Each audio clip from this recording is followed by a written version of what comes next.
ये है cosmic world और आप देख रहे हैं विश्व जागृति टीवी।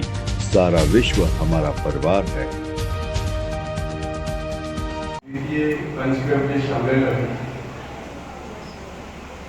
कल से यहाँ प्रारंभ हुआ है और आज उसका दूसरा और अंतिम दिवस है।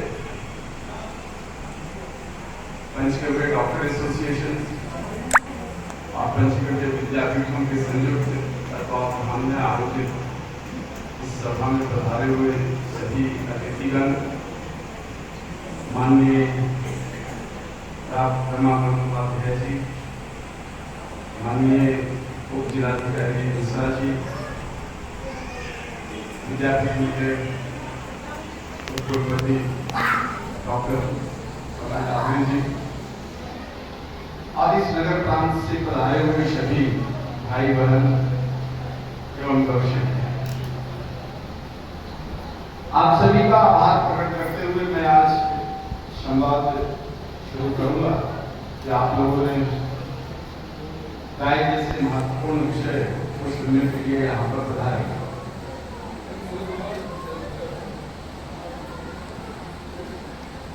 बीस साल पहले की बात है जब मेरे मन में इसी धरती पर जन्मे हुए अमर बलिदानी राजवीर दीक्षित जी ने मेरे मन में एक विचार डाला कि गाय की दयनीय स्थिति इस देश में है, इसको कैसे सुधारा जा सकता है। तब मेरा एक प्रश्न था कि गाय ही क्यों, क्या विशेषता है।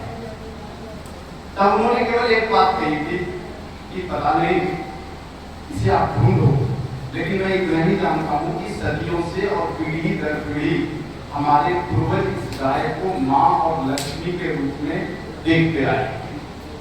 तो कहीं ना कहीं इसमें कोई राज है, इसे आपको ढूंढना है और इसकी जो दयनीय स्थिति पूरे देश में है, इस संकट से इसको बाहर निकालना है। उस समय में पत्रकारिता के क्षेत्र में था, फिर भी मुझे इतनी जानकारी नहीं थी कि गाय की कैसी दयनीय स्थिति हो सकती है। तब उन्होंने कहा कि आप भारतीय गौशालाओं का भ्रमण करो। उनके कहने से गौशालाओं का जब मैंने भ्रमण शुरू किया, बड़ी से बड़ी गौशाला, छोटी से छोटी गौशाला, तब वहां देख करके वहां की वास्तविकता जो सामने आई वो बिल्कुल कपा देने वाली थी। उसमें से जो निचोड़ आया, लगभग भारत की गौशालाएं सब दान दया पर चलती है और दान दया यदि पर्याप्त रूप में मिल गया तो ठीक है, और नहीं तो गाय को भरपेट भोजन नहीं, शुद्ध पानी नहीं और स्वतंत्र विचरण करने के लिए भूमि तक नहीं है।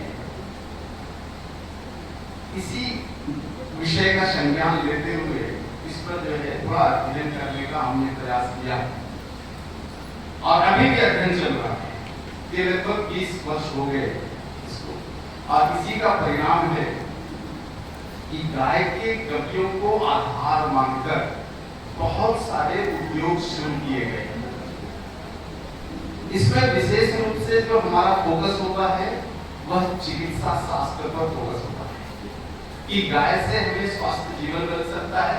मात्र हमें इस धरती के 84 लाख जीव जंतु और वनस्पतियों का पोषण होता है और स्वयं इसको धारण करने वाली धरती का भी पोषण यह गाय करती है। और शायद निश्चित यह है कि इन विषयों की जानकारी हमारे पूर्वजों को थी और इसलिए इतने सारे जीव जंतुओं में हमारे पूर्वजों ने गाय को चुना।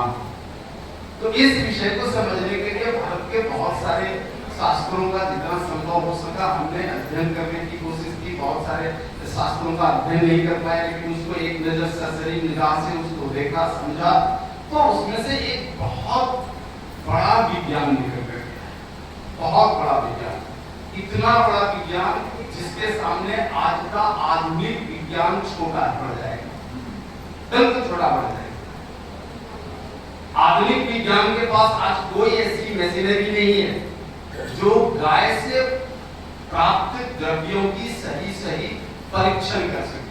इसी से आप अंदाजा लगा सकते हो कि मॉडर्न साइंस से कितना ऊपर गाय का विज्ञान है।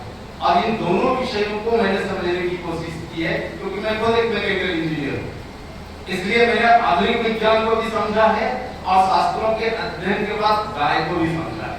और जब ये दोनों को जब मैं कंपैरिजन करता हूँ तो आधुनिक विज्ञान बहुत छोटा है, तुच्छ है, और एकदम गांव की भाषा में कहूँ तो इसका कोई औकात नहीं है गाय को समझ जाए।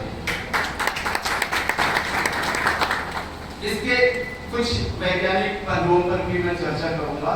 उससे पहले क्योंकि हमारे बीच जो है गौवंश के संरक्षण के लिए बहुत बड़ी हस्ती हमारे बीच में माननीय रमाकांत जी हैं, उनके बारे में भी मैंने बहुत कुछ सुना है और मैं साधुवाद देता हूँ ऐसे पुरुषार्थी लोगों को जिन्होंने गाय की रक्षा के लिए मात्र पद नहीं लिया, गांव गांव घूम करके और इस पर जो है काम किया है कल से हमारे बीच में।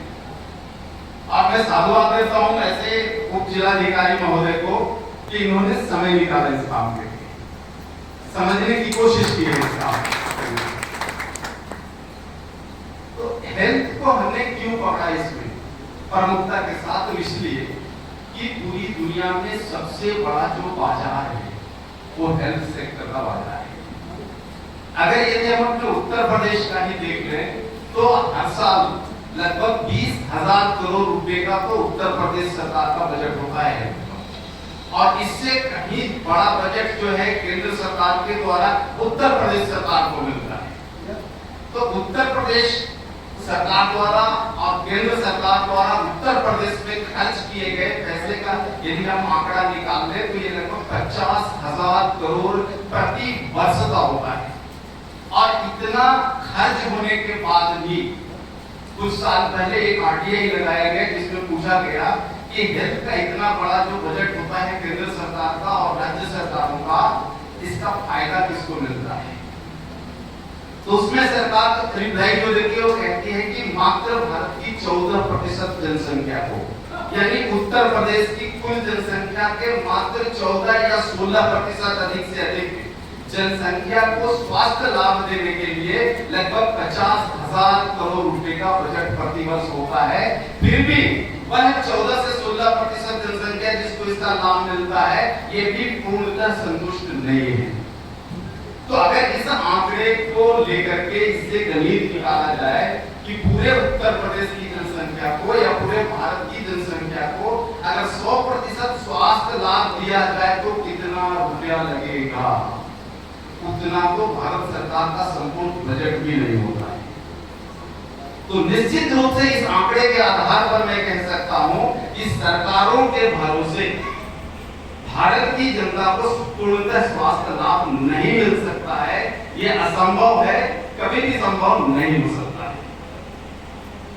तो पूरे भारत को यदि स्वास्थ्य बनाना है तो हमें उठना होगा, हर व्यक्ति को उठना होगा और हर व्यक्ति को अपने स्वास्थ्य की खुद चिंता करनी पड़ेगी, खुद उसको व्यवस्था करनी पड़ेगी। और मात्र जहां पर व्यक्ति स्वयं सफल नहीं हो सकता, अपने संसाधनों से लाभ नहीं ले सकता, मात्र वहां पर सरकार का सहयोग ले। यदि ऐसा होता है तो पूरा भारत निरोगी हो सकता है। और यदि सरकारें इस काम में सहयोग दे दे, ध्यान देना यहाँ पर दो बड़े प्रमुख व्यक्तित्व तो हमारे बीच में उपस्थित हैं, माननीय रमाकांत उपाध्याय जी और माननीय उप जिलाधिकारी जी। इन दोनों के समक्ष कह रहा हूँ, यदि सरकारें सहयोग प्रदान कर दे तो इस काम को बहुत कम से कम समय में किया जा सकता है। इसीलिए हमने जो है स्वास्थ्य के विषय को प्रमुखता के साथ लिया है। इसमें कल जो है रमाकांत जी के साथ हमारे काबिल जी सब बैठे हुए थे, तो एक विचार विमर्श हो रहा था कि इस विषय को कैसे स्थापित किया जाए। तो इस विषय पर रात में हमने चिंतन की, इस विषय पर और एक योजना बनाई। हमारी पहले से भी योजना थी कि 2024 में पूरे उत्तर प्रदेश में 45 दिन प्रवास करूंगा और 45 दिन के प्रवास में यहाँ पर गाय और चिकित्सा के विषय पर लोगों की जागृति लाऊंगा। लेकिन विचार ये हुआ कि कि प्रतिवर्ष जो हमारा नेशनल मेडिकल कॉन्फ्रेंस होता है भारत के अलग अलग राज्यों में, उसमें अगले साल का जो पंचगव्य मेडिकल कॉन्फ्रेंस है वो उत्तर प्रदेश में हो, और जिस प्रदेश में राष्ट्रीय चिकित्सा महासम्मेलन आयोजित करते हैं उस राज्य में मैं 100 दिन प्रवास करता हूँ, 100 दिन घूमता। तो 45 दिन ये और 100 दिन ये अगर जोड़ दें तो अगले साल में उत्तर प्रदेश को 145 दिन दे सकता हूँ। और इस 145 दिन में करना क्या है, तो करने के लिए जो एक बहुत बड़ी जो ताकत हमारे साथ रमाकांत जी जुड़ गए हैं, और जैसा इन्होंने अपना समर्थन कर दे दिया है कि यहाँ के हर गांव में, हर गांव से हमें 5 बेरोजगारों को चुनना है, हर गांव से। और विशेष रूप से क्योंकि इनका जो कार्य क्षेत्र है वो वृंदावन रहा है, वृंदावन के 12 जिला रहे हैं, तो विशेष रूप से जो हम काम शुरू करें वो वृंदावन के 12 जिला से करें और हर गांव से 5 बेरोजगार को चुने। उसमें से 3 महिलाएं हो सकती है, 2 पुरुष हो सकते हैं। और मैंने तो यहाँ तक कहा कि उस गांव का सबसे निकम्मा जो आदमी है उसका चुनाव कर ले, जो अपने जीवन में कोई काम नहीं कर पाया, अपने आप को स्थापित नहीं कर पाया, और उन 5 को पंचगव्य विद्यापीठम के तहत से उनको पूरी मेडिकल साइंस की शिक्षा प्रदान करें, उनको पंचगव्य का डॉक्टर बना दें।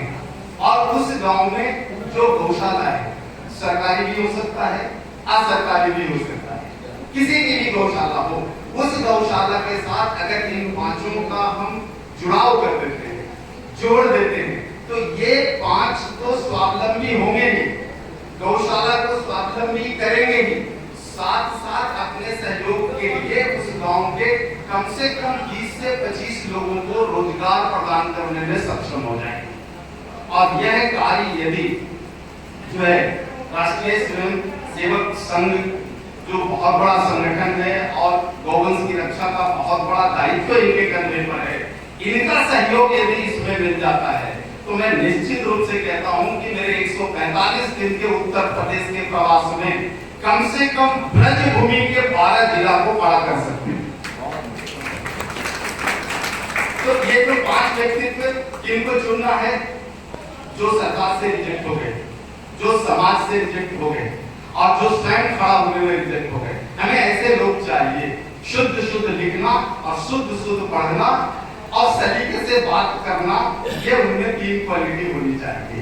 ये 3 क्वालिटी अगर है तब से हम पंचगव्य का एक निपुण डॉक्टर बना सकते हैं।